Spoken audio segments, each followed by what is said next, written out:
people say all the time, I just believe that it's God's desire for me to be sick. I believe it's God's will for me to have this. Okay, great. Well, by all means then, stop trying to get better.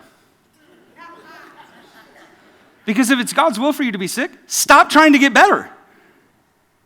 Understand that? If it's God's will for you to have cancer, then you trying to get better is a sin. Just sit there and die, man. If it's God's will for you to be sick, if it's God's will for you to have diseases and all these things on your life, then all the nurses and all the doctors are sinners. But there's something inside us that knows that that's not true. There's something, that DNA that God put inside us that longs for healing, that God didn't put this on us, that it's not God's will for us to be sick. Whenever you see Jesus walking the earth, there's 3 things that he did. He taught, he preached, and he healed people. And he gave that same ministry to the disciples, who gave it to their disciples, who gave it to their disciples, all the way down to us. And God, Jesus never even turned one person away for healing. Some of you need to just allow this to begin jackhammering on your bad theology. That God doesn't heal anymore. It's not always God's will to heal. Jesus healed every single person who came to him. There's never one instance where Jesus was like, nah, you need to stay sick. Even when people were debating about it, they were like, well, did he sin or did his parents sin? Jesus is like, hey, guys, let's stop arguing about it. Let's just assume right now he's sick so I can heal him.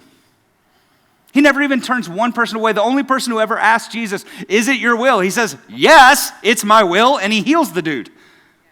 We have to understand today that part of living in God's favor is living in God's healing. That God is our healer. Isaiah 53, Jesus bought the favor for our healing at the cross. 700 years before Jesus walked the earth, Isaiah wrote this, surely he has borne our griefs and carried our sorrows. This is talking about Jesus. Yet when we esteemed him stricken, smitten by God and afflicted, we thought that Jesus had done something bad, so God was punishing him. But he was wounded for our transgressions, for our sins. He was bruised for our iniquities, for our ongoing sins. The chastisement, the punishment for our peace was upon him, and by his stripes we are healed.